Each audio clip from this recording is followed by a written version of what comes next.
Peter, Sam, and the Prickly Problem. Duke returned at last, and Sir Handel went away. The other engines were kept so busy that they didn't have time to miss him. Hedge cutters had been busy too, trimming trees and bushes beside the railway, so that passengers could see the view. Each morning, Rusty took some trucks up the line and carried away as many cuttings as he could. But he could manage only a few at a time, and as fast as he moved the cuttings, more took their place. It was Peter Sam's turn to take the morning train. The coaches were full, but the rails were dry, and Peter Sam didn't mind the extra load. He puffed happily along until, just beyond the tunnel, he found that in the night a high wind had blown hedge cuttings across the rails. He stopped, and his driver and fireman got down.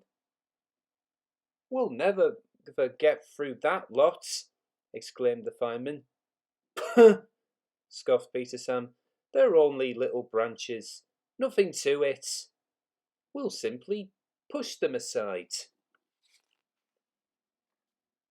"Have it your way," said his driver, "but if we stop to clear up properly, we shall be here for ages, and some of the passengers might miss their train at the bottom station." Peter Sam puffed bravely on. He went carefully at first, and the branches slid aside easily. Then came a stretch where the cuttings were brambles.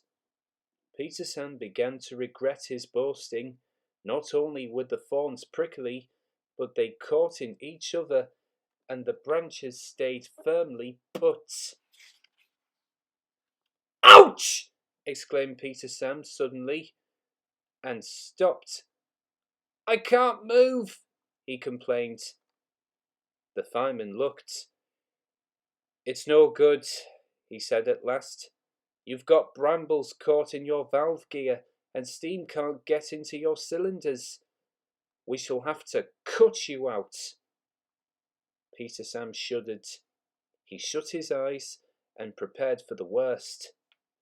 The fireman pulled on thick gloves.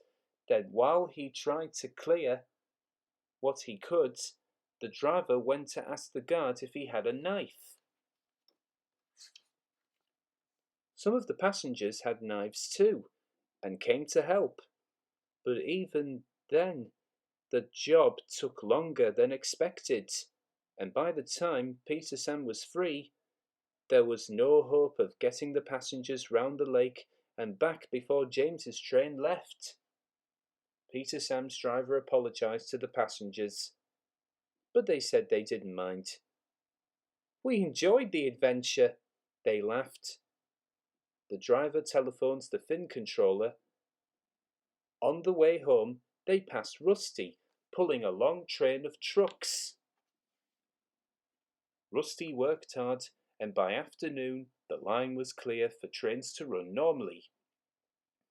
Peter Sam's front felt uncomfortable for several days. The others laughed and teased him. "Take a snowplow next time," they suggested, and they kept asking if he had a sharp knife in his cab. At last, Scar Louie told them to stop. "I really can't think what all the fuss is for," remarked Duncan innocently. "They were only little branches after all. Nothing to get prickly about, surely."